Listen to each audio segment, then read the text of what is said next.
got one for him.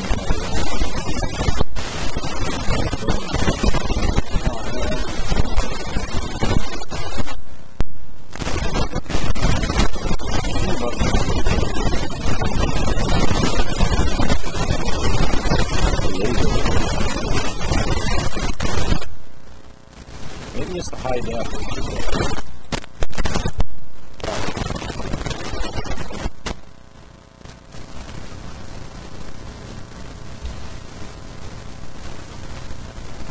The camera is something. It's a. You all see the on Sunday night? They had the race. Welcome everybody to Let's Talk Racing. Get started here, gang. Now everybody ready to roll again. That camera back to the right, back on to the left, and I'm off to the side, Roger. Okay, so we're talking about that review the race. Yeah, Sunday night on Channel 13 they had a local review of the Langley Speedway after they did NASCAR, and I happened to catch it. And because they didn't have the modifieds, they finally did a review on everybody else. Well, they did a review on me for winning the mod race. Really? Yeah.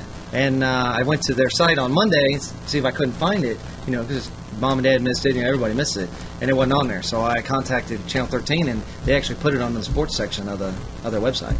Really? You go on and click it, yeah. Oh, and it shows cool. the U-cars, and it shows me going around and, you know, announcing. I didn't know they did that Sunday. It was on Sunday night at 11. I know, you know, everybody at the track on Saturday, so I heard they had it on Saturday too, but I didn't know we were all coming home. Well, there was a big scuffle about there wouldn't be a lot of photographers there from the local newspapers because President Obama was in Williamsburg. Right. And they had sent everybody up there, so I was even amazed that What was he doing down in Williamsburg? Was he taking another Vacation. again? that's what I had heard. Yeah, that's what I heard too. Last time I knew, when you're federally involved, you only get 1 month a year. Boys taking vacation. Thursday, was it Thursday I was driving down, Wednesday or Thursday? Thursday I was driving down the interstate, and here come the Secret Service, and they were practicing, and they were with lights on and just flying down through Norfolk. So they were doing their runs. I would almost guess, but they were carrying the mail hoss. Somebody I know said that they were just passing by Langley when Air Force One came. Right up top of it. Yeah, Hudson Hall said that on his Yeah. Facebook page. He said that he almost got hit. Yeah, that's probably where they brought him in at, yeah. Well, you know, he's like, oh, it was close enough to get hit, you know. Yeah, it's Facebook for you. That's Hudson's way. What are you talking about? Oh, okay. Cameron, win Saturday night, first modified win, right? Correct. And you did it in just style. Led every lap, just kind of walked away from them.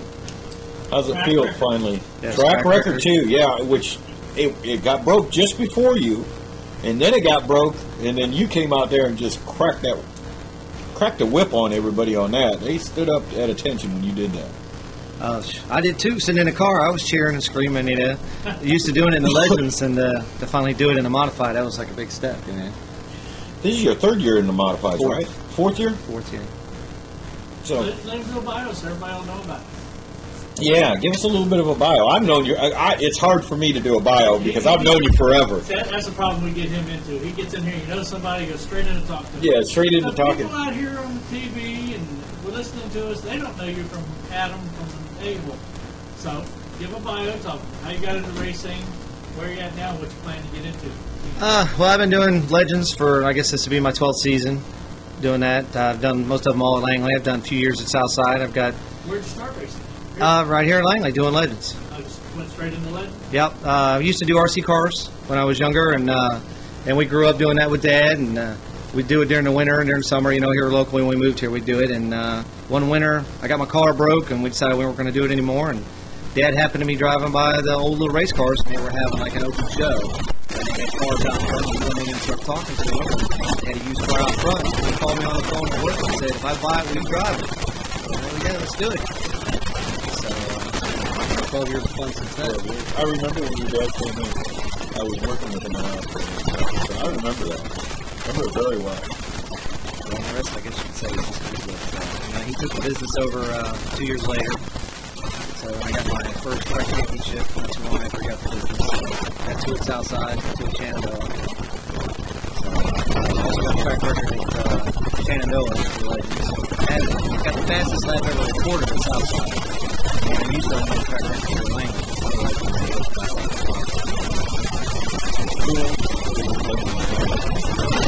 Set it back here at the next. I think they actually tied it.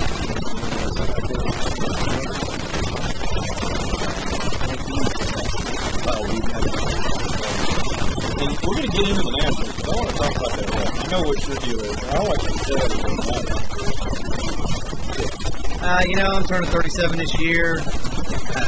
Aspirations are just to race every year. Dad's selling the business this year, so we're not doing little race cars anymore.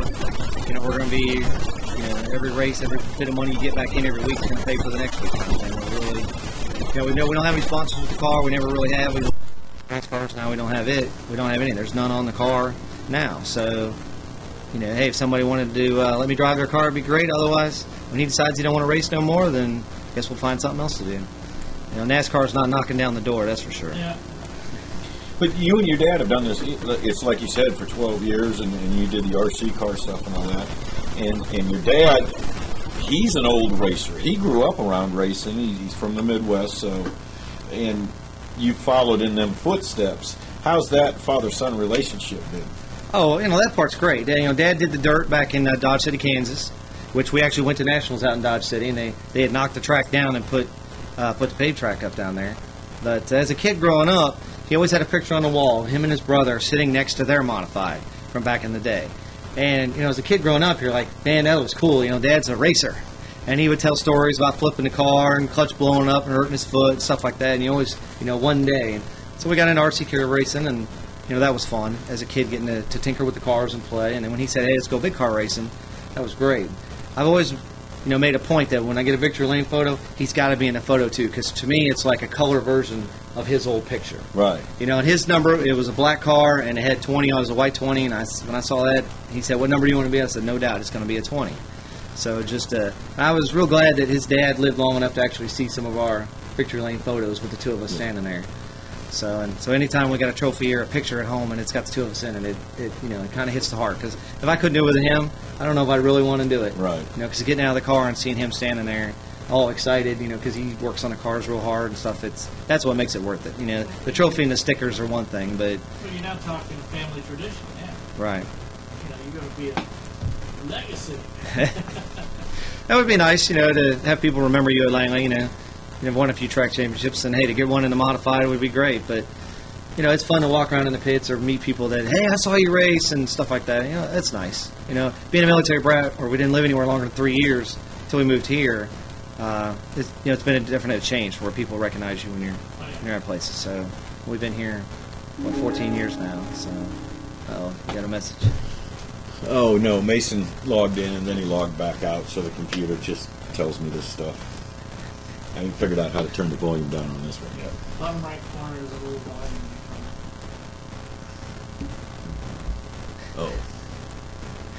Oh, shut up. Something we finally learned. It's been there forever.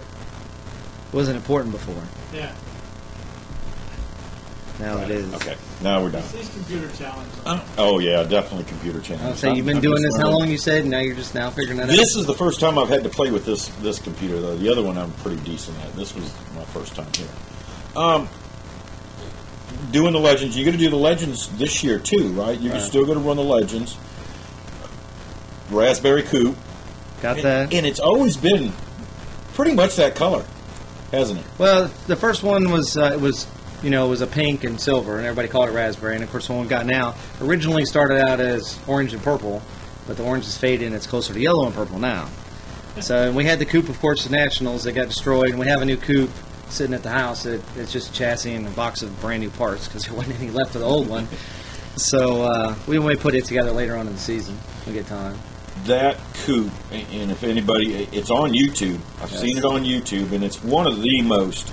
That and the other Beatty kid was probably two of the most horrendous Legends accidents I've ever seen, and they held up well. If people don't believe the Legend cars hold up, they hold up very well. Yes, they do. You remember a lot about that wreck? Unfortunately, no. That's the only downside. To see it on TV it's hard to believe it's you until you go home and see what's left of the pieces of the car, considering what it rolled 3-4 times. Oh, every bit of that. Yeah. I mean, there was a tire left on it. It split the ribbon clean in half. The body I remember getting my stuff done over in Texas Motor and I said something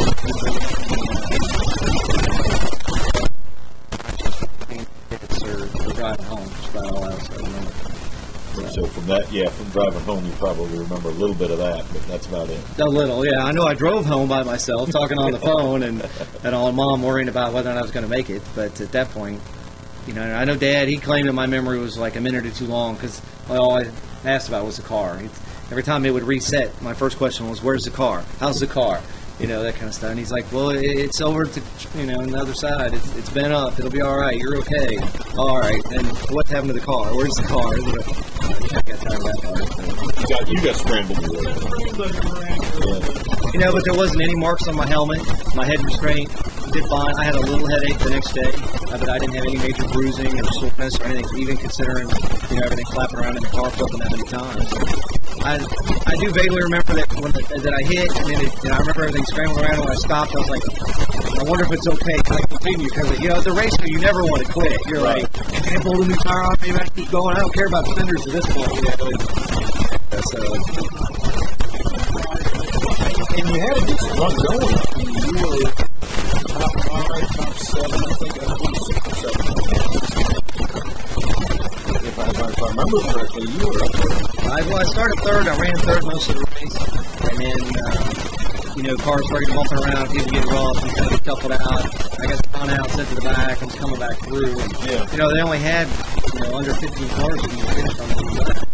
So if I had missed correct, then I definitely had a better shot. You were aiming for it, but the hole closed up pretty quick. I wish I remembered to tell what happened. I don't think you want to remember. But that's not your first big accident. I've had a few other ones. I had steering wheel come off of me at Langley and in South Boston. And I know South Boston, I hit the inside wall and left the launch car up in the air and come back down. And fortunately, that was an awesome car.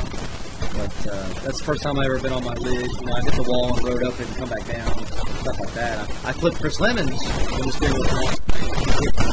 Straightened me right out. And you had a bad accident.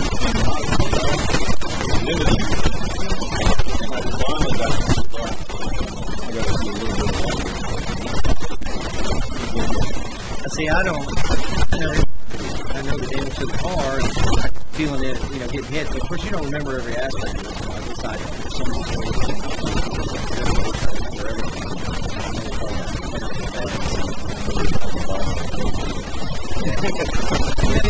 say, oh man, that really sucked with the car for it. You left the new car, went out, I think it left first week. So, well, would you rather have the old car or the new car?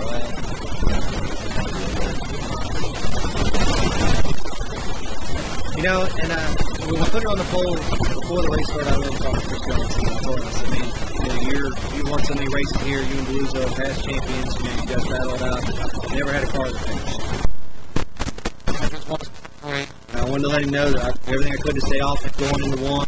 I wasn't one of these new rookies on the pole that goes and piles in the guy in second or screws something up. And, I said, man, if I get into you, I'm sorry I didn't do it on purpose. Maybe I can hit from behind. You never know. And he understood. He tried to talk me through it, that kind of stuff. He's been racing for 12 years. But having somebody that, respect for in a division, I want to make sure that no matter on the same page for a start. I got in the car and I told him I just wanted to put it on the trailer. Let's get it, bring it up straight, bring a new car. Let's just get a good run out of it. Top 5 would have been content. But also I was, pretty confident going in, and we got going on the radio, and I told Dad, I said, just want to put it on the trailer. I said, let's be conservative. They get their nose. Let's let them have it and bring this car home straight. And he come back, he goes, why don't you just go after leading that first lap and we'll go from there. I was like, all right. Yeah, it just continued on from there. Continued on after that. Oh, yeah.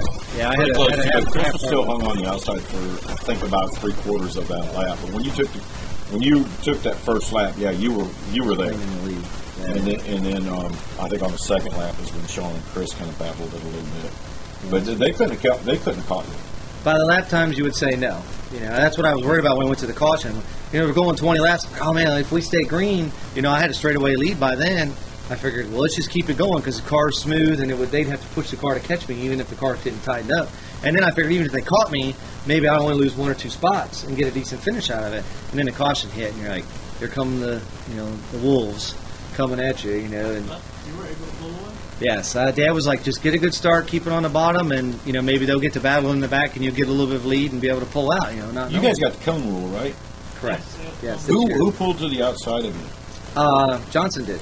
Chris Johnson did. He went back to the top. Because what the lineup ended up, I was going to be leading, and then Beluzzo was going to be second, and then they had the girl in the 7 car. She was a lap car. She was a lap car. And So they were being basically the 3rd spot, and Chris would have been in the 4th spot. And he was really, Chris told me he was surprised that Sean didn't jump to the outside because he would have still been stuck behind the 7 or stuck behind him on the outside. So when he saw that Sean didn't, he instantly jumped out there because he figured he would have a better shot. So, and then obviously it turned out he had a better car. You there was, I think it was 2 modifieds, all right? 17, 18 modifieds started. Biggest classes they've had on modifieds. And you've got some stiff competition. Chris Johnson was like how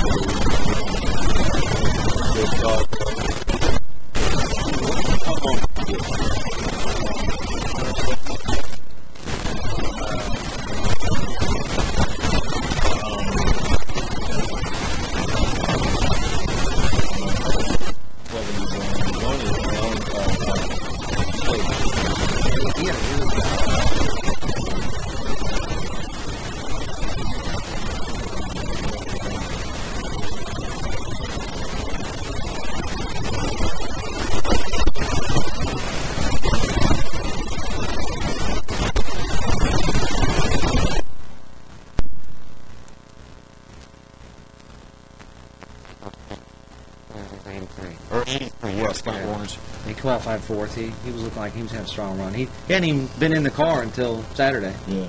So. You know, what you say is, I don't have any competition. Well, you know, you never want to make your head too big this early in the season because, you know, it could be the one day that you hit the tire stagger right, and it was perfect for the day on that track. You can come back next week and hit the stagger wrong or get a tire that's mismatched, you know, and the car won't be as good. And there's no, you know, I'm not one of those that believes I'm going to go out there and win every week. You know, the NASCAR boys, they're the ones that get paid to do that decision. And my job's to put it back on the trailer. So. Exactly. Yeah, well, and you everybody was on 4 new tires. Right. Next race, you guys will be on 4 new tires, which is this weekend. Right, twin 25s. Twin 25s, and then you're going to a 2 tire. That's going to change. How much do you think that's going to change the race? I mean. Well, you know, I mean, honestly, the way the tires ran, if you look between the first half of the race and the second half of the race, the lap times that I was running, they were better than what we were doing last year. You know, so. You know, obviously, once they get some heat in them, they're not going to be so bad. We'll see. I know the qualifying times won't be as good when we go back to just straight up 2 tires. Right. But everybody does their tires a little different. Some do new lefts, some do new rights, some will mix and match depending on what they're looking for stagger. So it may slow down the times a little bit. I noticed for me, the car did get a little tight. You know, tough to say you're beating everybody's blood. How can you cry about the car being tight? But that was the way it felt to me. Right. So the tires may do that. But that was one of the reasons we tried to convince to get to these tires because they were supposed to be better than the last ones. Plus, all the Southside guys, it's the same tire they've been using. It was the same tire the Tour had been using. So we felt like there was more experience with the tire trying to get them in since everybody liked them. And I looked at a few cars. I looked at a few cars' tires after the races, and it looks like they held up very well. It looks like they're going to be something you're going to be able to run a little bit. Not just a 50-lapper or, you know, 25s. We're hoping so. You know, you can get your tires in, and then it's always nice to have a set of tires when you get done you can still practice with. Yeah. There's nothing worse than having a tire that you ran your laps and you get done, and no matter what you do, it's going to be half second slower than what you need to get there. You know, how do you set a car up with a tire that's that slow? But we're really, you know, what's sad is they come around and I said, you could put 2 tires in the tire bin, you know, for your stockpile in case you get a tire goes bad. You really hated to even break up the 4 tires that I had because the car was so good. But Dad said, well, let's put them in there because you just never know what's going to happen. Yeah. We know those tires were good, so let's put them in there. If we have to use them later on, that's not a good thing, but yeah, you know, it's you better to got have them there. them. Got them in the bank. So we're going to do Legends too. You're going to do both. Correct. Are we going to just, now that you're leading the points, which I know. Who wants to worry about points first race, right? Yeah, exactly. And that's never an easy thing to deal with. I mean, I did the exact same thing last year, and it's on your mind the rest of the year until you either lose that or. But you're still going to do some Legends racing, right? Right. Are we going to stay at Langley, or are we going to do a little bit of touring with the Legends? Well, that's more or less based on the schedule. Because Langley's got us running just about every week between the big car and the little car. So if we get an open week where Langley's not running and somebody else is, we might take the Legends if Dad's feeling up to it. Yeah. It's right now. Since we're selling the business, Dad's got more time to work on the cars, but at the same time, we try to decide we'd have a little more fun this year and run when we want. If the Legends is quick, then we'll come to play. We don't have to worry about points. Yeah. We're not even worried about the points in the mod. Yeah, you won and you got all the points, but we finished just outside top 5 last year, and you didn't make any money doing it. Yeah. So unless you're battling for the top 3, personally, it's not something worth going after. We got destroyed, hurt both times last year. I was 4th in points in Legends and blew a motor at the end and ended up 5th, and there wasn't any money there either. So is there really a point in fighting unless you're in the top 3? We personally don't think so. But, Yeah, exactly. we'll see. I'd love to go back to Shenandoah to grab a couple of races. I know they usually have a Memorial Day race coming up in May, I think. Whether that's May or earlier In May, 1st yeah. of June, right around there. So we usually try to catch that every year. And I know Legends coming up 2 weeks. We'll try to run that. Right now we're waiting. The new Federals haven't come out for this year yet. So the only people that are running are ones that either bought tires late last year or still running on last year's tires. Right. So we only have, I lost all 4 tires in the Wreck-It Nationals. So we only have the set of tires we had before that. Once we get the car, the sedan back out, see how it runs next week, and if it's competitive, then we'll come out and play. Or go back and make it competitive and come back. Right. So, if new tires come out and everybody gets them and we don't, we could be at a disadvantage, but we'll wait and see. The sedan was pretty quick. Got a new McBride motor in it, dying to try out. So we'll get the coupe. We were trying to, the Nationals out in Vegas this year for the Legends, and so we don't know whether people are going to want us to go or whether we'll have the money to go. And so I told Dad maybe we could save the coupe and the new motor that we got for it. But then we'll wait and see. Where are they doing the Nationals now this year? Las Vegas. Oh, Vegas. Yep, Wow. Bull Ring. Wow, that ought to be pretty good. Oh, it's a blast. I've been out there twice. The second time we went out there, I qualified top 5. I was 5th, and I ran 3rd for the first half of the race, and actually had a brake pad cock in the cowl bracket, locked up the right front. And now they said I looked like one of the NASCARs down at Bristol or something. The rotor was glowing red time I got done at the end of the race, and I finished outside top 10 then, but you can't stop. What are you supposed to do? Yeah, you got to keep rolling. Yeah, so Burn it to the ground. This is the Nationals.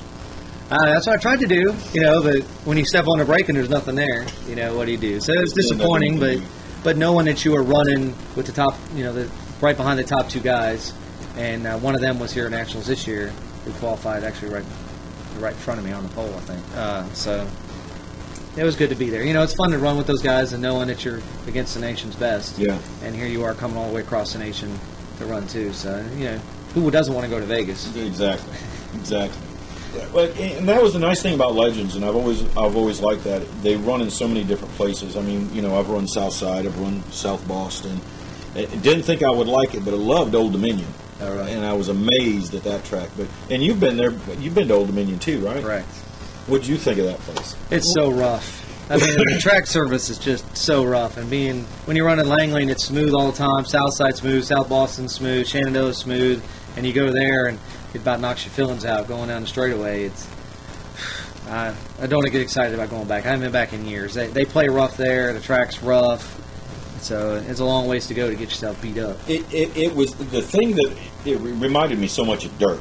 Right. Running dirt up there. I mean, it really did. And you're right. It was rough. And the guy, one of the officials was standing there and we're getting ready to qualify, and he says, they paved this place 35 years ago, and this is the exact same pavement. I'm like, oh my God.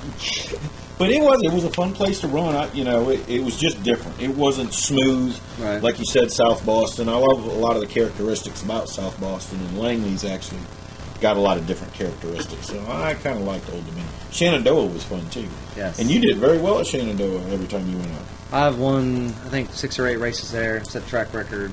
I ran a speed where I went like 4 times in a row and won all 4 races. So, yeah, I like going up there. Yeah. It's fun, and good competition when they show up. Yeah. So it's a good time. We traveled all over racing here locally. So the only other track I've been to that was as rough as Manassas would be Mountain Valley up in PA. I've never been there. Yeah, you haven't. They usually run a Halloween race that we usually really? go to. Yeah, and it's about the same. It's really flat, and they got a little banking in the corner, but not much. But it's got the uneven squares. Yeah. And you go down the back straightaway, and the wall actually jaunts out, and the fast line is to just miss the wall, go to the jaunt, and then cut back in before the wall cuts back in, and then dive down in the corner. So, and every year we've gone, it's rained. So they always end up with big puddles out on the track, and they'll wait a certain length of time, and they're like, well, let's get it. Yeah. So you're out there, and you dive down into 3 and splash through the puddle and keep on getting it. Yeah. So, no, we went there last year, and no, the year before. We didn't go last year because of Nationals. We went the year before, and I led the second half of the race and had the motor tighten up with like 3 to go and ended up finishing second. As soon as we hit the checkered flag, she went poof out the breather. She was done. She was done. So they made it to the finish, and it idled a little rough when we were cooling it down. That's not the first time you've done it. I think it was last year. Didn't you pop a motor right there on the checkered flag? When haven't I just popped a motor? Great day. I've blown enough of them up. We blew one right at the first race of the year last year, and then we broke a timing chain in the motor last race of the season. Yeah. So I've been through some motors. Yeah. Yeah, you can. If it wasn't for bad luck, I wouldn't have any luck. Any luck at all, especially on that thing. We've been lucky, thank God, with the modified that we haven't had any motor troubles with that. Are you going to travel with the modified, eh? If I had last year's car, I'd say no. But the way this car is running, if it continues to be consistent, I might be able to talk Dad into doing it because I know South Boston's got 2 or 3 more races for us on the schedule. Yep. The tour's gone really out of whack with the things they're allowing. So to really want to go down there and run in Carolina, to run with those boys, they're allowing aluminum heads and stuff like that, and what they pay to drive all the way down there and the expenses really isn't worth it. Even to go into South Boston, you got to consider hard to drive all the way down there. Yeah. To want to go do it, but because Scarborough always says he runs the same setup everywhere he goes, so it's like, well, hey, if it's good here, I have to do the same thing in the Legends. I go to South Boston, run the same thing, and usually the car looks real good. So it'd kind of be fun to run the big car there. Yeah. There's so much history there, and I've won so many races in the Legends there. It'd be fun to take the big car and try it too. Take the big car. Well, now here's another thing: modified asphalt, Brett Hamilton car. Any thoughts of dirt? See, that's where Dad's from. He likes the dirt, and he did it. And the guy that builds our motor, he actually builds motors for his modified that they run at Saluda. So I had to tell him to tune it down compared to what he wanted to do. So, and they also have a Hamilton car this year. I think I picked it up last year. It'd be fun to go do it. If it was somebody else's car where we didn't have to bother taking it back to the house and trying to get it clean for the next week, somebody says to come drive a car, I'd love to do it. Because I don't know how many people told me, hey, you'd be great on dirt, you love it sideways. So that would be fun. But to actually decide you're going to build a car and go do that versus running Langley, I love Langley. I'd rather run there every week. WD-40 works good when you go to dirt. It really does. Don't use there's this mud stuff out there, and there's all this kind of chemicals. WD-40. Well, Dad always claims that whenever there's rain or dirt at Langley in the Legends, I always seem to find a way to hit it. To hit it, yeah. For years, he's like, if it rains, you'll find the puddle. There's no way to miss it. So I don't want to add to finding more dirt, more puddles to go run into. They're easy to find up there. Oh, yes. Whenever we don't race at Langley, we don't have anything going on, if there's a big race at Saluda, I'm definitely willing to go sit in the stands and watch them up there. I've seen the wing sprints. The big boys come and super late models. I know they're having a big race this week. Not sending anybody away from Langley, but they're having a big race up there this week. They're having World Outlaw late models up there this weekend, and that ought to be pretty good because Bloomquist and Eckert. It's one of the biggest paying out late model races besides what they do in Ohio, up at Eldora. But yeah, it's $25,000 to win, and everybody coming out for that money. Come play. Not to take anybody away from Langley, you're right, but you're in the modified this weekend, right? Correct. So no Legends. We're trying to get 2 back-to-back, huh? Whew. You think about that after what happened last week, and you come back this week and win both 25s. So, oh, man, they're going to be tearing you down hardcore afterwards. But you go back and look at last season, Beluso, he won many of the twins. Yeah. And it was the same thing going through Tech. You worry about new car, never won before, what they're going to do. So I know Scarborough, he fussed about, he could have at least made it interesting, slow down. Yeah. But when you're a Legends driver, you don't know any different. You balls to the wall the whole time. I got several people ask me about coming up on traffic. Oh, why didn't you be a little more, cautious around traffic? And all those years of Legends, you don't have time. Yeah, Legends is such a momentum, and it's that guy. You've got equal cars. That guy can catch you, so you've got still got that mentality sitting there in that modified. Right. And my opinion is, if you would have backed up, you would have had Chris Johnson and Sean Beluzzo breathing down your neck. It would have made it, more interesting, but probably wouldn't have won it. You just don't know. That's usually the key I know learning in Legends was that if you gave somebody a chance where they thought they could get to your bumper, then it gave them a reason to step up. I can get him now. There he is, broke his momentum. And then you start worrying about looking in your mirror and how close did they get. And, oh, no, I got to push the car harder to get back away. Yeah. And so then it totally screws up the rhythm. So for me, it was like if I get by them, can get by them easily and get by quickly, then maybe they'll have trouble. Or if it slows them, then I can get my lead back. And that did happen, too. That did happen because Chris and Sean had trouble getting around a couple of lap cars, so that just allowed you to get back away. Do you feel like you got a bullet on you, or a bullseye on you now? You're leading the points, first win.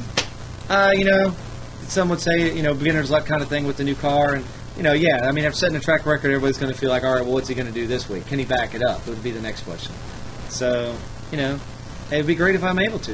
If I got one of them, even if I got the pole or qualified top 3 and something, I was able to win another race out of it, that'd be great. I'm not looking to win both of them. One would be plenty happy. But with the level of competition that we got out there, Dad always says that, in NASCAR, if you win 10% of the races, you're a hero. So if we have an 18-race schedule, that'd be 2 races, and you'd be considered awesome in NASCAR. Yeah.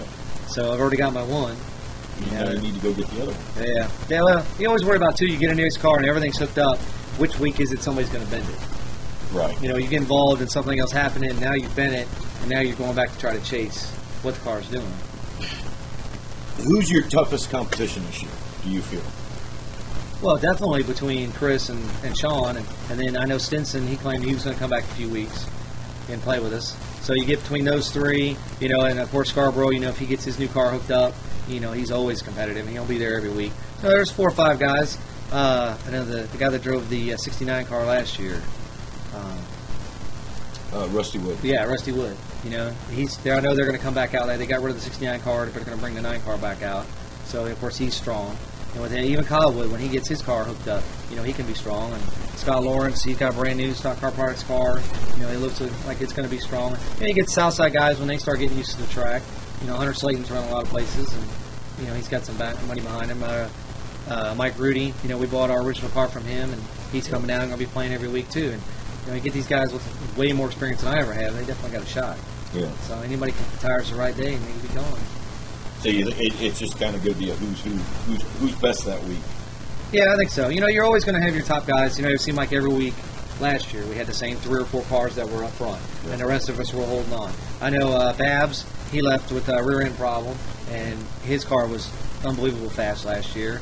And I know they were hoping that with the new tires going into qualifying, they were going to have a good run, and unfortunately they broke before that. So he may come on. He's got tons of experience. And I think he had a fast car Saturday, too, before the rear end broke. Right. Practice he did. I know the guy that runs the 11 car. Man, too bad we don't have the names pulled up. Jimmy Hummel, exactly. He's got plenty of experience, and he's on a Preach car this year instead of the car he had before, and he's learning that. And he was plenty strong last year. So he may finally get the niche on that car and come around. So, it's sad when you can just go through the whole field and say, hey, any of them could win. But, when you're running a big car like that, it's no different than late model. Whoever hits it that week, has got it. Can have a shot at it. So, and that's what kind of makes one of the reasons we moved up. Kind of makes you feel good that you've got that level of competition that you're running against. Now, you got these guys that any one of them can beat you. So, it's got to be pretty good to go out there and run against these guys. Oh yeah, you definitely know. There's never going to be an easy week. We proved it last week that we were strong, but even this week, they're going to work twice as hard this week on their cars to say, hey, we got to step up our program. What are we missing? Yeah. Because Sean felt like he wasn't up on his game this week. Chris is always coming up because with Eddie Johnson as a dad, he's not going to show up to the track not ready. Right. So Thomas decides he's going to come back out, then you really got to be on your game because he's going to be out there. The one thing I want to avoid, luckily I've been we're pretty good friends with most of these guys. I really haven't made any enemies, and I'd really like to keep it that way. It's one thing if they're gunning for you to beat you, but don't gun for me to wreck me. You know, Right. if you want the win that bad, I would much rather go second, shake a hand, and say, "Hey, good race," and load the car back up, and come get them next week, than end up in the wall fighting for it. Because 2 points and a couple $100 versus the hours you spend back at home repairing the car and how bad it is to get hurt. I guess as a Legends driver, you've learned it's just not worth it. Right. And especially when it's just Dad and I working on the car. When you got nobody else, Mom gets in the car and reads a magazine when we're playing on the scales. So that's our helper. Yeah. When you need, or we break out the bags of salt and put them in the seat when she's not around. She's not around, yeah.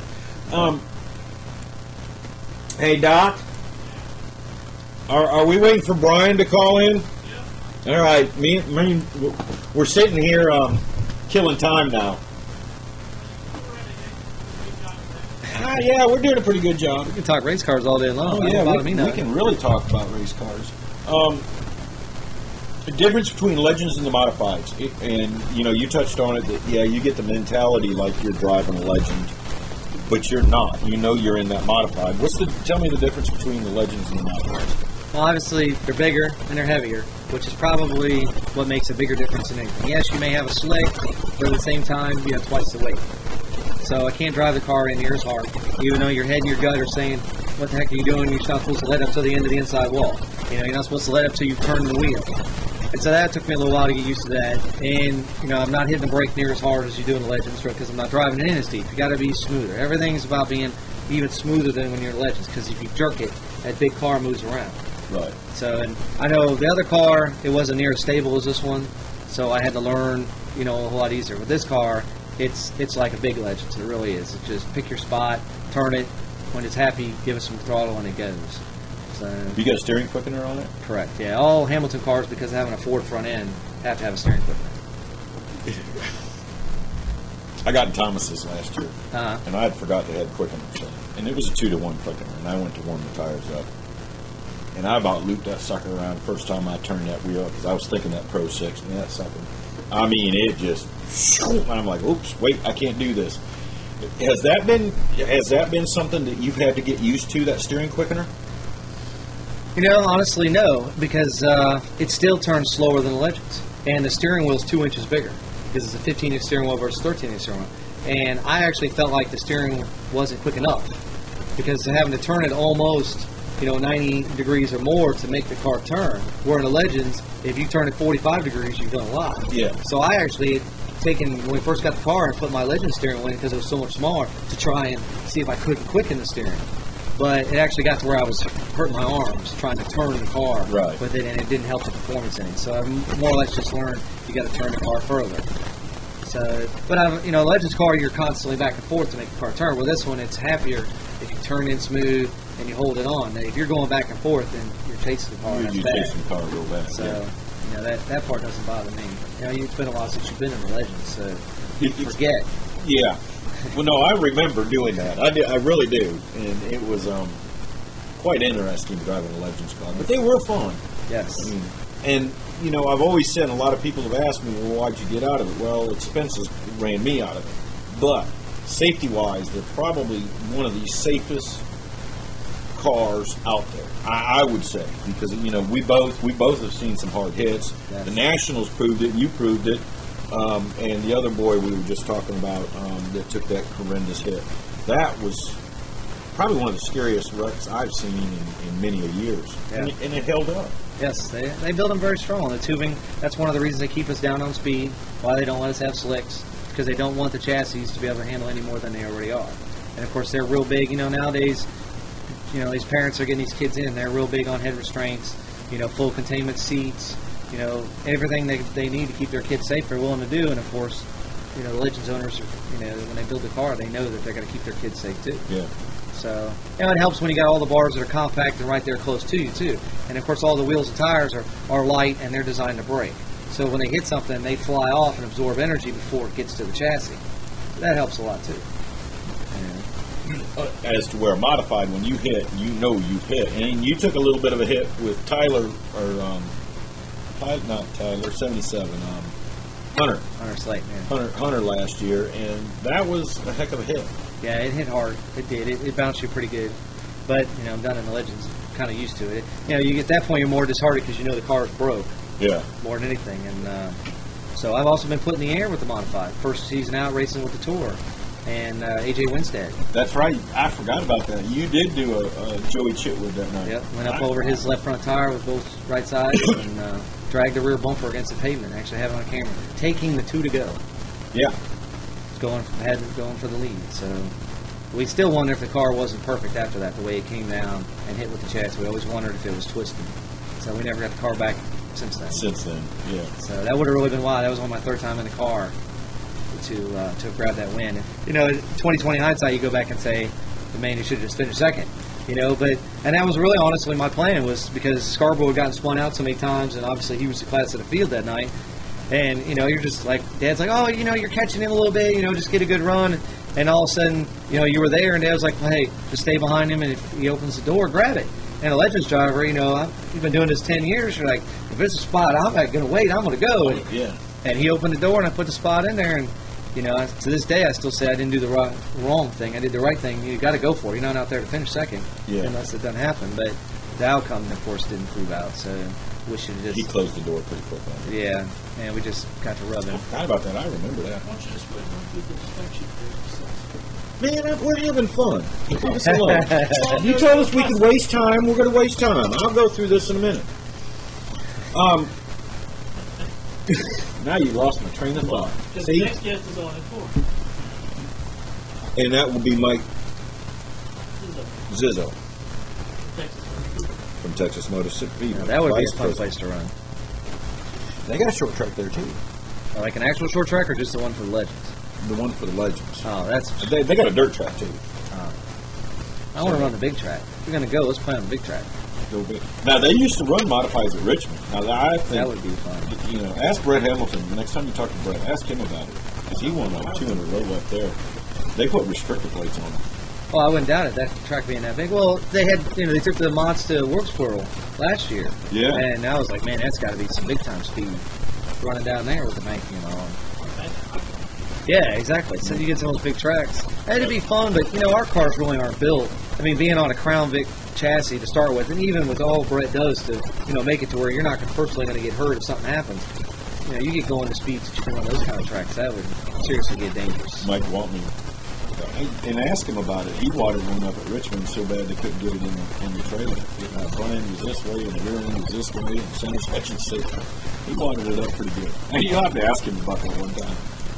So. I know he's been everywhere. Oh, yeah. He's between Southside and Saluda and Langley and late model, modifieds.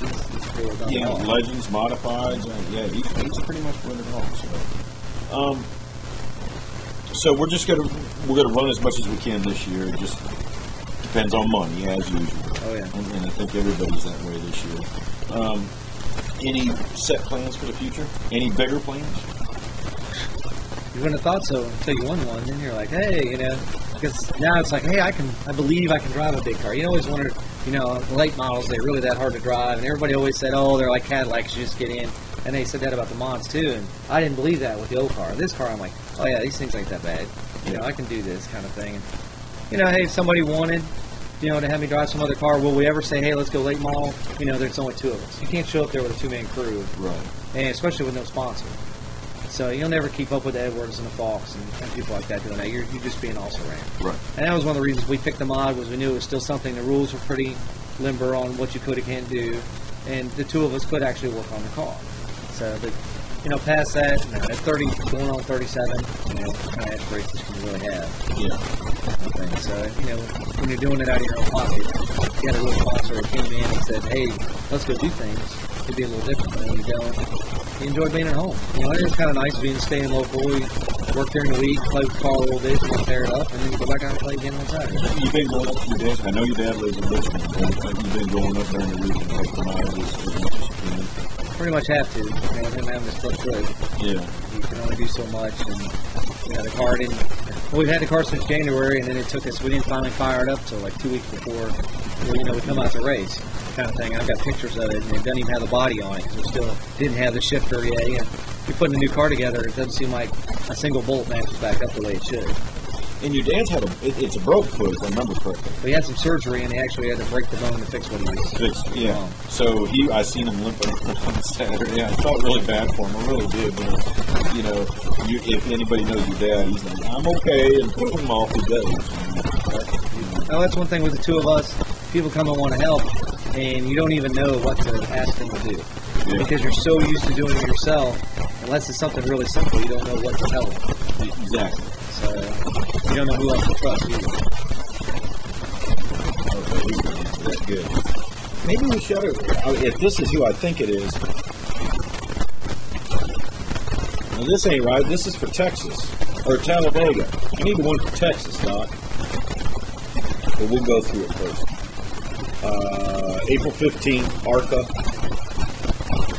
Nationwide Series, the Sprint Cup Series. We'll be practicing and qualifying. Sprint Cup practice, nationwide qualifying, ARCA 250 race. Friday, April 15th. Saturday, April 16th. Sprint Cup Series qualifying. Aaron's 312 NASCAR Nationwide Series race. And then Sunday, who do we got on? Hold on. Aaron's 499 NASCAR Sprint Cup Series. Talladega live on Fox. Who do we got?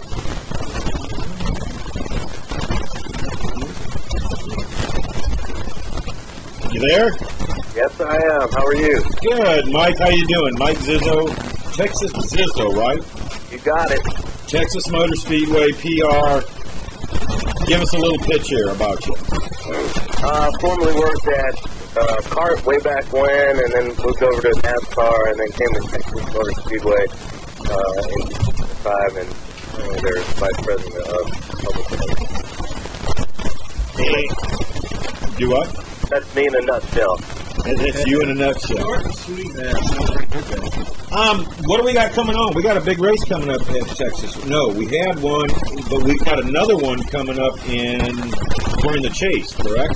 We have the AAA 500 in November, and that'll be all three series, Chase race, 8 out of 10, and then before that we have the IndyCar series coming to town with the trucks in June. Cool. Wow, with the trucks. That ought to be pretty interesting. Yeah, it's a tradition that Eddie Gossett started way back when in 97 when we first opened. He paired the trucks with the Indy cars, kind of giving fans a best of both worlds, get a little NASCAR action as well as IndyCar. Cool. You know, being the PR guy here, and I want to dwell on this a little bit. How has your ticket sales and everything been with this economy and the gas prices and all that? How have things been going on your side? You know, we were a little down, but it was a great crowd overall. I think the estimated attendance by NASCAR was around 168,000, so it's probably one of the largest of the season outside of Daytona, so we were proud of that. But, you know, Eddie Gossett, he's a great promoter. He moves the needle for us, and we try and get as many people as we can in there, and we try and provide value. We do a lot of different things to season ticket holders and special amenities and such, just to, you know, add more value to the fans in this tough economy. But do you see things dropping a little bit because of it? I know you said it was a little down, but it's like you said, you got an indie group coming up and all that. Are people not wanting to go to these things now? You know, what we're seeing is that they're actually waiting till the week of or 2 weeks prior to make a decision if they want to come out. You know, we're traditionally used to people making their plans a month out, 2 months out, and buying those tickets. But now we're seeing it, and it's a trend that we heard from Las Vegas and I think Daytona as well, about people have waited till about the last couple of weeks to pull the trigger on buying those tickets. I guess they look at the weather, make sure they got enough money, and we were fortunate. We just had a great crowd, and you know, we'll work hard and work harder to get more people out there. As a PR guy, how cool was it to have Matt Kenseth win after a 2-year kind of hiatus from the victory lane? It was awesome, you know, on a couple of fronts. I'm friends with Matt, and Eddie Gossett is really, really tight with Matt. So for us, it was kind of special to see him in victory lane and break the drought at Texas Motor Speedway with 76 races for him. He was pretty emotional. You know, Matt doesn't get too emotional, but, you know, it seemed like he realized that you don't know when that next win's going to come after going through a drought like this, but he's a talented driver. you know, it's hard to see him down himself like that, but it's great to see him back in victory lane, and hopefully he continues and, you know, contends in the chase. And he actually, Carl Edwards won on the Friday, right? Correct. And the first race of the Mustang, that's a big thing there. Look at you getting all these firsts out there. Come on, man. I'm a Ford guy, so the Mustang was like, South Fenway overall just had a super weekend. They placed, I believe, all of their cars in the top 10 in the Cup race. Carl wins the nationwide race. So it was a big weekend for Jack Roush. And like you said, the Mustang, too, gets its first win in the nationwide series. So that was a historic first for that car and for Ford in the nationwide series. I'm going to ask you about the new park that you got down there in Texas, but personally, these nationwide cars, I know you've had a chance to see them. What do you think of the Mustangs and the Challengers, and what do you think of them bringing these old hot rods back? I think it's great for the series. It's great for the sport overall because, you know, people relate speed to those types of cars, you know, those type of muscle cars and such. And I think it gives it a different look than the Cup Series as well, which is great. And I think people will start rooting for the Mustang and the Challenger and such a throwback car. And I hopefully, you know, they'll start moving some cars too, because that's the bottom line, isn't it? All the time with these manufacturers to hopefully showcase the car out there and start moving them on Monday. Yeah, win on Sunday, sell on Monday. That's the old adage. So, you got a new park there at Texas Motor Speedway. Talk to us a little bit about it. Yeah, it's a brand new fan amenity called Tailgater Monthly Pit Stop Park, and what we did was in front of our main gate, about 100 yards out, created kind of I call it a college tailgating type atmosphere where ticket fence, we have grass in there, trees and such, so you have a tailgating area rather than doing it on asphalt. Everyone has an individual spot. They're oversized. We have like 76 spots in there. Got your own bathroom, horseshoes, all kinds of games and such. And we wanted to create the ultimate tailgating area for personal vehicles, because if you go to all these tracks, you always see it's always about the RVs. And there's not truly an area for people with a personal vehicle. And we have all these season ticket holders that, you know, they can't afford an RV or they don't want an RV, but we gave them the ultimate tailgating area for their personal vehicle. So it was a big hit this weekend. We'll see how it goes. Bruton Smith was out there. He liked it. So, you know, you might see that at a couple more SMI tracks down the road. Cool. I take it it's going to be there for the Indy truck race too? Or are you going to sell it out for that? Yeah, actually we're selling season tickets on that, so people, you know, do their one-time buy and they get it for the entire season. They get it for the entire race week, so they can come any day during race week. And Saturday night it was a big hit with the night race because people were able to get out there early and tailgate all day and then into the evening. Sounds like a permanent thing to me. Yeah, it sounds like a really good thing. It's actually an idea because, you know, I'm sure you guys have been to college football games, and when you go to that atmosphere, it's usually near a campus, so there's a lot of grass and trees, so you can just park yourself underneath a tree and put your tent up. And when you go to a lot of racetracks, a lot of it's asphalt on the outside of the parking lot, just like, you know, an NFL stadium or Major League Baseball stadium. So we wanted to give it more of that kind of park-like setting. When you tailgate, there's a lot of, how should we say, a lot of cold beverages that are passed around. Yeah. Plenty going around on Saturday. As a PR guy, and you know you're constantly at the track, you're constantly working. What personally is your favorite thing about that whole race weekend last week? I think outside of the action, I mean, I just love the race action with the drivers and such, and seeing everyone. You know, we get to see them only a couple times a year. But what was really cool was Doug Hurley. He's a NASA astronaut. He's a season ticket holder of ours since 2005. He's going to be on the shuttle, the Atlantis. It'll be the last shuttle mission in the history of NASA. Right. He asked us if he would like to bring an item from Texas Motor Speedway up to space with him, up to the International Space Station. So, I mean, it was quite an honor for us, and we were kind of overwhelmed when he asked us about it. Eddie Gossett presented him with no limit flags, because there's certain cases and things you can bring up there. Right. He's going to take a flag up to the International Space Station. So, you know, our no limits Texas Motor Speedway will be up in space, and it's quite an honor for us. It's going to be such a historic mission to do. Yeah, especially for the last one, and that's a pretty cool deal. Do you get a lot of things that you do for the fans like that?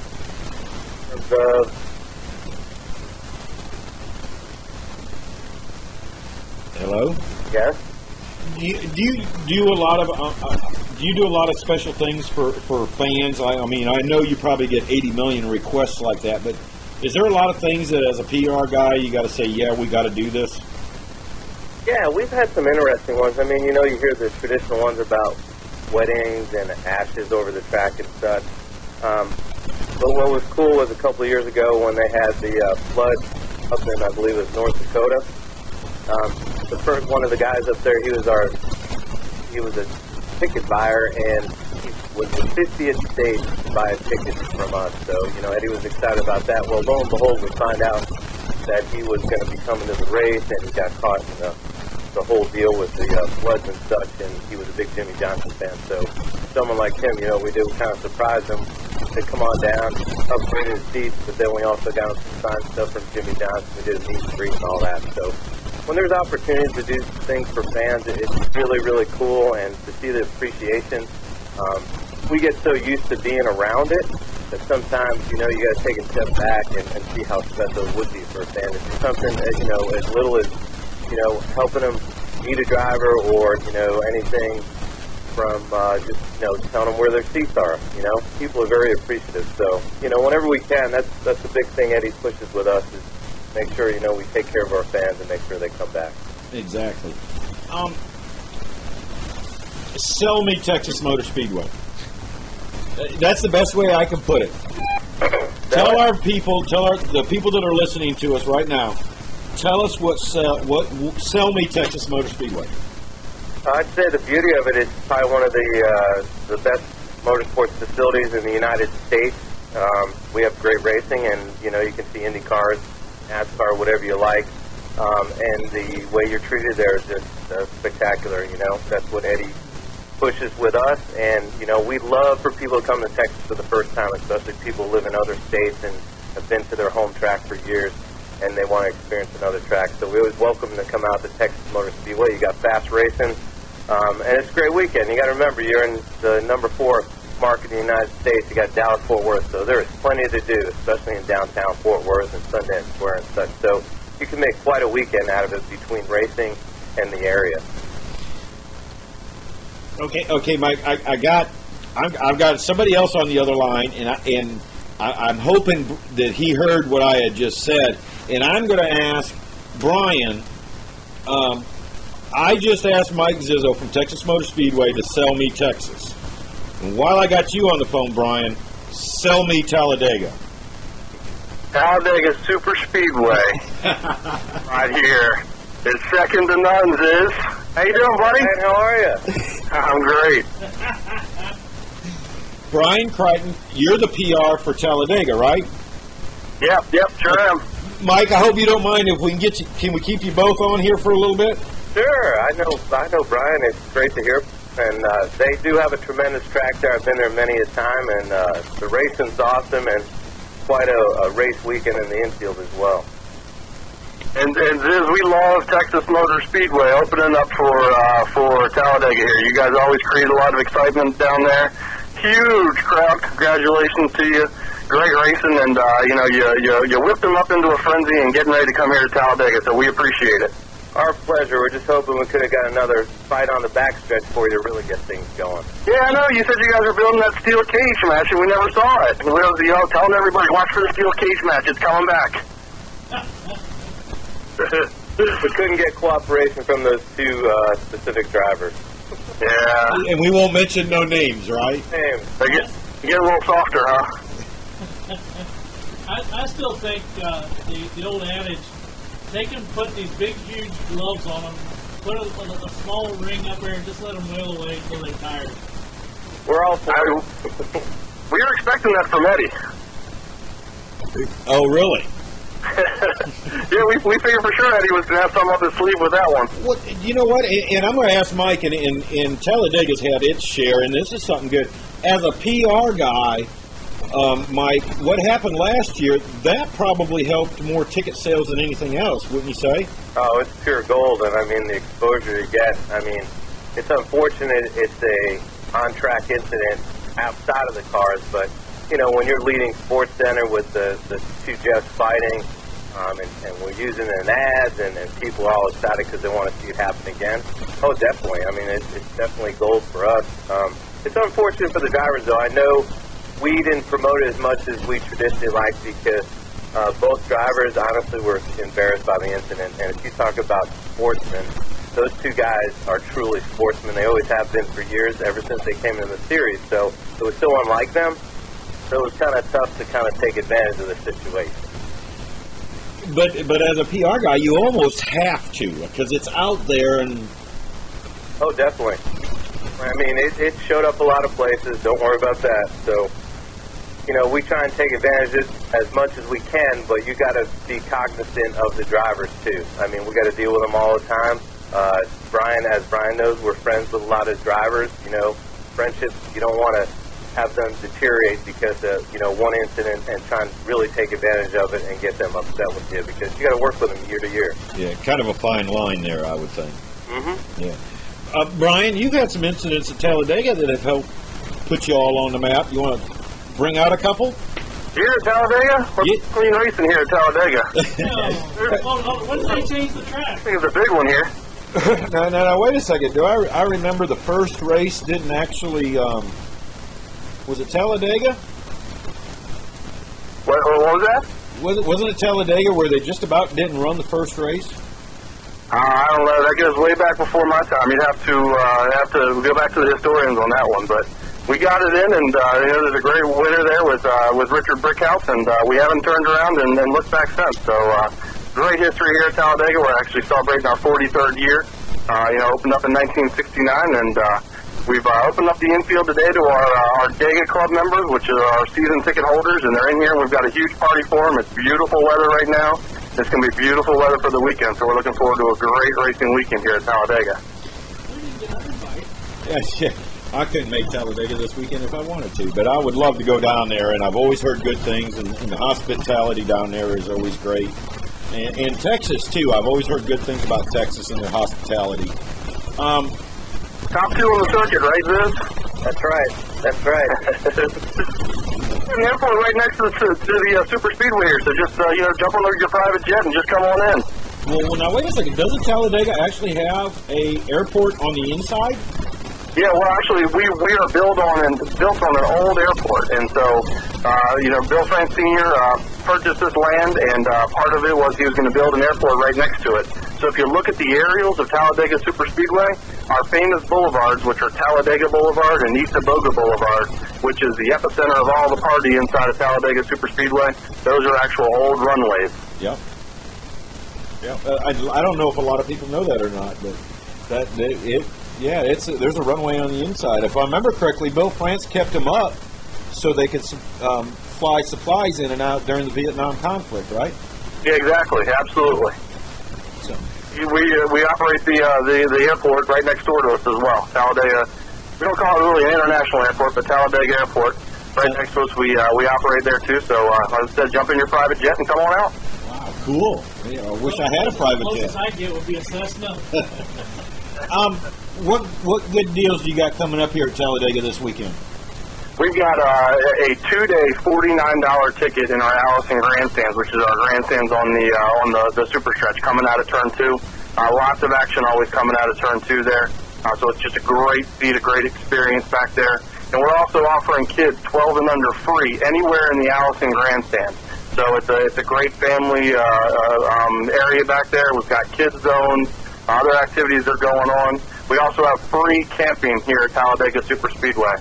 I think we're one of the only racetracks that has free camping on the entire circuit, and it's close to our Allison grandstand. So you can actually bring a camper out, bring a tent out, bring out whatever you want. Camp here for free and throughout the entire weekend. $49 2-day ticket on our super stretch. Bring your kids 12 and under and free. Makes for a great weekend. Sounds like a good deal to me. Yeah, can't beat it. And I didn't get. Yeah, I did. I went through it's Aaron's Dream weekend, right? It is the Aaron's Dream Weekend. We got the Aaron's 312 Nationwide Series race on Saturday and the Aaron's 499 Sprint Cup race on Sunday. Where did they come up with those numbers at?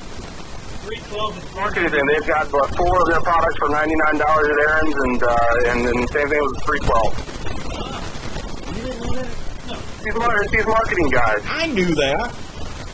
There's probably some other people that do. Well, that's true. That's true. That's true. But Mike, I'm going to let you go here. Texas, give us some of the dates you got coming up here. You've been on with me the longest, but then I'm going to just bug Brian a little bit. But give us some of the dates you got coming up, Mike. Got the Firestone Swing 275 IndyCar race, June 9 through 11. That'll be with the truck. And then November 3 through 6, we have the NASCAR Triple Header Love AAA Texas 500 weekend. Kate Richmond State will be there. Sounds good to me, and that ought to be a good race. Yeah, it's been a pivotal race for Jimmy Johnson almost every year there. So whether it's been good, bad, and wrecked with Sam Lawrence that one year, and other times it's involved in him into the points lead and stuff. So it's been a great race to see how the championship is going to turn out.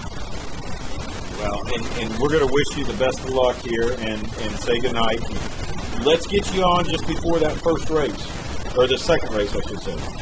We appreciate the hospitality tonight, and Brian, best of luck this weekend in Talladega. Safe race, great weather, and super crowd, hopefully. Thanks, Diz. We appreciate it, and good luck to you for the rest of the season as well. If we can do anything for you, let us know. Thank you. Hey, Mike, I'm going to apologize ahead of time if we get a bunch of further requests on Facebook. When we do publish our shows, we do put links to the Facebook page. Got it. Serious. All right, you have a good night, and we'll talk to you later. All right, take care. Thanks, Mike. You too. Bye. Okay, Brian, you still there? I'm still here. All right. My producer was messing with the phone, so I just want to make sure we're still Brian, there. I have his final Facebook. We'll get to that in a minute. Okay. Talladega, a lot of history there.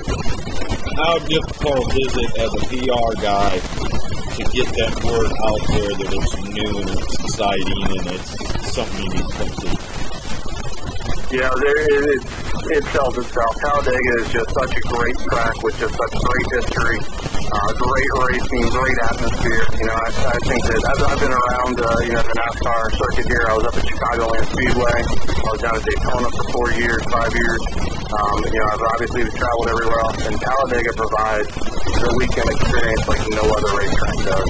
It is just, Viz was talking about the Dallas-Fort Worth is the 4th largest metropolitan area in the nation.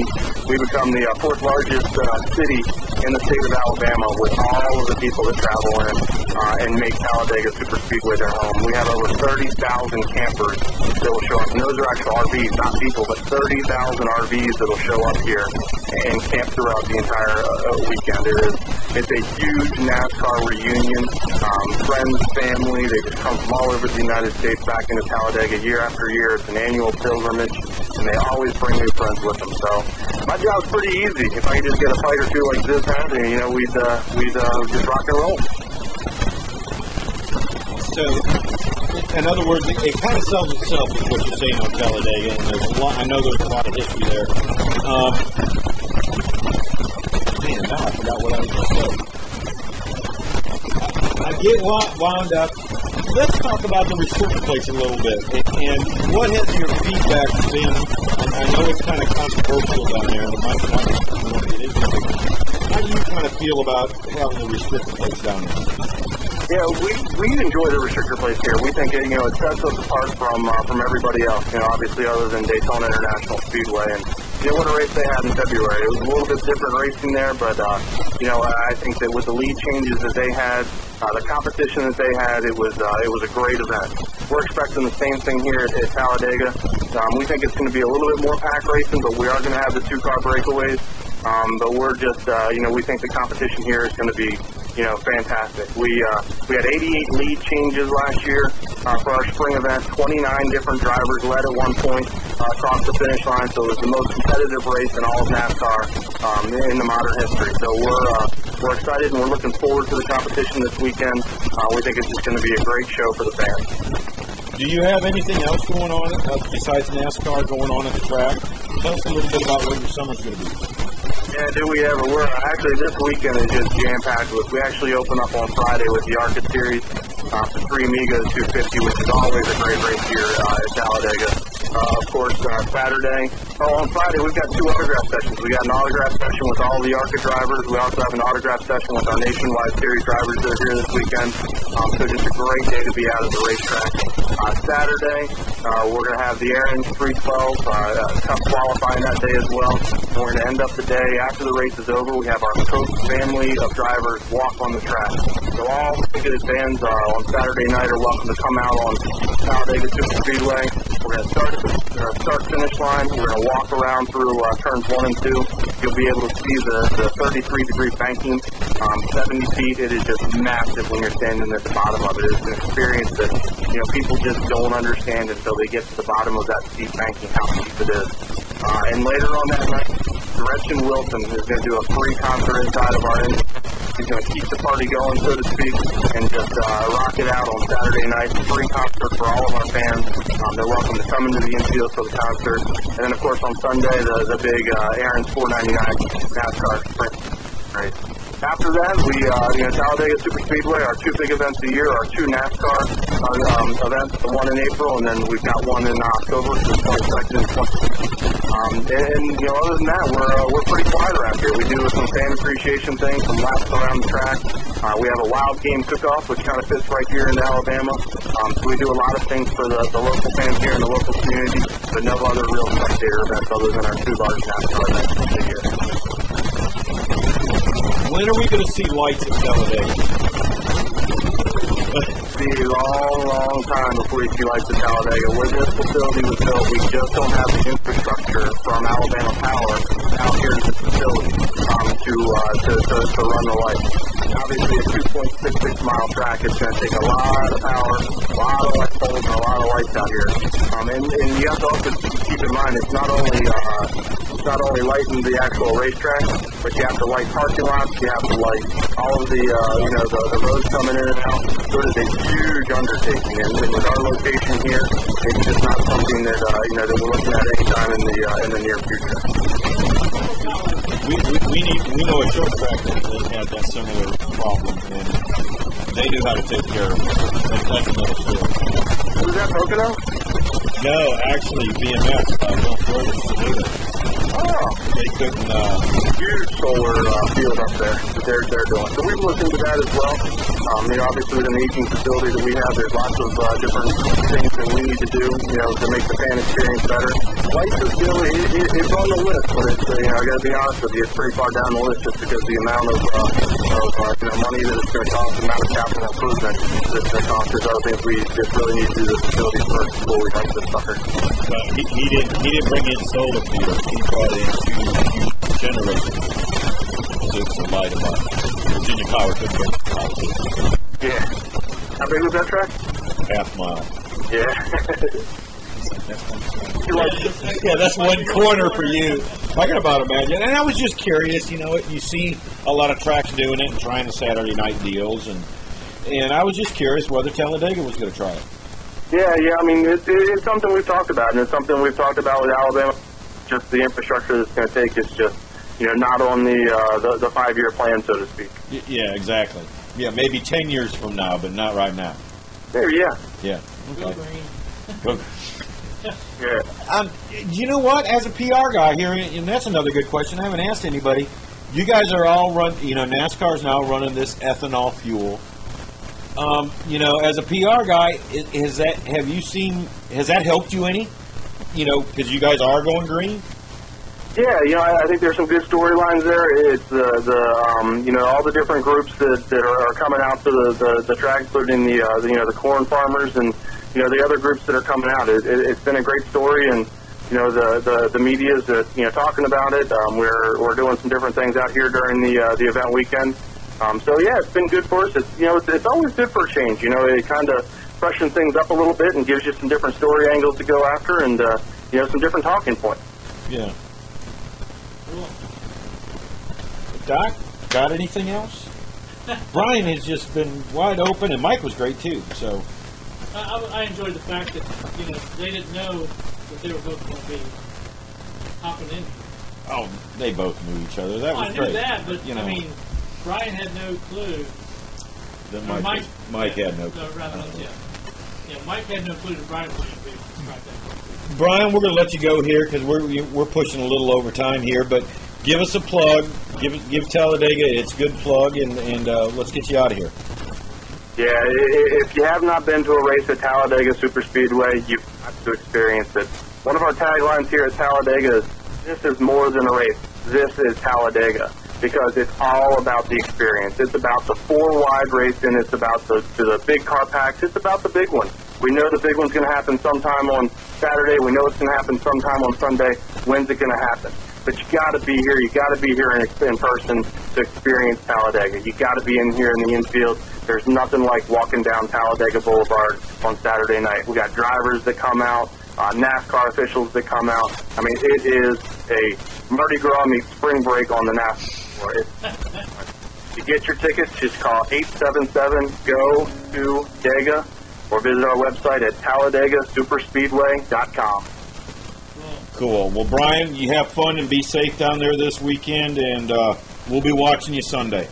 I appreciate it. If you guys get that private jet, just give me a call, and I'll waive the landing fees over here at our airport right next to the racetrack. You got it. We'll do that.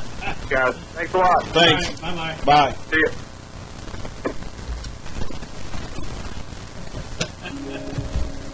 I've actually been to Talladega. Have you really? Yep. Dad and I rode down there on the motorcycles a few years back. Really? Yep. I've yet to be there. All I can say is get good seats, because we stayed and they had the Busch race and they also had the NASCAR race, and we had really good seats, front straightaway, flag stand, up in the top tier, and you could see the whole track. Hey, we went for qualifying, practice, we went for everything. The qualifying, it was like they'd go by, you could run down, hit the restroom, grab a hot dog and a cold beer, come back, sit down, and then come back for the other lap. That's how long it took them to come Right. back. For the NASCAR race, we were on the back straightaway, coming out of 2 on about the second row up. And all you could see was the top of the car. Zoom, zoom, zoom. And then you'd see them dip down into 3, see the tops of the cars just barely going down the front straightaway, see them zip into 1, and then zoom, zoom, zoom. That wasn't as enjoyable Yeah, as that's what the you other problem. When you get to the places where they're really cranking up 200 miles an hour, trying to see anything, even with a camera, is ridiculous. Yeah. And you got to wear earplugs, so because the cars are so close and are so loud, you can't even hear what's going on. Yeah. So you're sitting there for 4 hours watching the top of the cars just zoom, zoom by you, and then it's time to go home. Even Richmond can be that way if you don't. Too low. Too yeah. low. You know, you can't see the whole track, A, but B, you can only see the roofs of the cars and stuff like that. I can see where, and I've always liked sitting up a little bit higher. So the- And that's why I like the big screen. Right. Have you seen the new screen at Richmond? No. Oh, man. Huge. We went one year. I had free tickets from work, and it rained. It took us 3 hours to get a parking spot, and then you go and deal with the rain. They start the race, and it took 4 hours to get home when they called it. And you were like this. So I said, no, I'll stay home and watch it on TV. The big thing, That's now why I what like I going to do, nationwide races. Right. Cup race. yeah, cup race you go, you got wait till it's halfway through. I see. We went to one year. They had when they come with the Indy cars. Of course, they just do general admission seating then. So we were front straight away up and nice and high for that, and that was a blast because you could see. You know, you got to see all the pit stops and the flagmen and all that. That I really enjoyed. They had the Silver Crowns cars there a couple of times with the Indy cars too, and so that would have been. I thought that would have been pretty good to see. I never got a chance to go up there. I thought you went with us when we went up there for the Indy Cup. Yeah, I wouldn't mind going back. My dad's been lucky enough because he's gone with Ken Reagan through little race cars Right. because, of course, David's driving a number 6 car. So he goes and meets up with Ken, and he gets to go around inside the pits, and he's got that pass where he can go anywhere. Yeah, And so he really had fun. He's gotten to meet a lot of the drivers. we've hopped out Yeah, that for one. the nationwide before. Right. Well, he's So gone that's pretty nationwide. He's cool. gone NASCAR. He's watched the NASCAR race from the inside. Get to be right there in the pit. First year you and I went up there, we went up on. It was before the hot passes actually, but we had full access garage passes. Yeah. 2000 And we've actually gone up with media credentials too, and that's cool. full access. I mean, that's pretty cool. Do it once. Yeah, that's what Dad said. He's gone a couple times. And he's like, it's just all day on your feet. You know, you got to go back and hang out in the motorhome and do that for a little bit, and just seeing the drivers. And you know, he couldn't believe how small some of them were and how tall other ones were. And, Oh yeah. yeah, you know, people like that. And He said I'd enjoyed that part, but he said getting to watch the race when you're stuck in the infield center in the pit box, and it's like you fly by and you wait, and they fly by and you wait. He didn't enjoy that part as much. Most all the pit boxes have TVs right in there. Right. Now they do. Now they do, yeah. Well, back then probably when you did it. Or that, or you can watch the screen. Right. And here's a picture for you. Me and Steve Kerr. Big Steve Kerr's out there one year. And we were walking up and down. The guys from Cup were getting all their pit boxes set up. And they really didn't know how to set up the satellite. You know, so we were going from car to car to car. And sit there and adjust it up. Lots of presidents. Yeah, I was going to say, sure you did. It's neat watching when they get on TV and they'll have the camera guy, you know, doing the interview with the crew chief, and you see their TV in front of them, and you'll see the cars blow by up ahead, and the next thing you know, they blow by down on the screen. You can see the time delay. Yeah. And then you'll see them interviewing, and then on his screen, the cars are going by, and next thing you know, it's the picture of them getting interviewed. Have you ever seen the cameras that they use? No. You know, they look at themselves when they're doing it. It's like a single pod. Did you see? You saw them? Yeah. It's a single pod, and it's got a flat screen on it. And the camera's facing it so they can watch. And if you ever watch some of the drivers, well, I haven't seen the wreck, and then they'll show it. They're showing it on that little screen, and he's watching it on that screen. But it's a screen about that big. It's a little monopod. It's almost just like that. Yeah, Right. yeah, exactly. Just about like that. And they just walk around and they put it up front, and they sit there and they watch what's going on. It's neat. So. Technology. All right, let's get out of here. Thanks, PC Doctors. Hampton Incredible Tees. You thought I forgot, didn't you? Forever Green Lawn Care. Dwayne, I hope he's watching. Had a wonderful night. Let's go eat. I'd like to thank everybody for watching Let's Talk Racing, and we'll see you next week. See ya!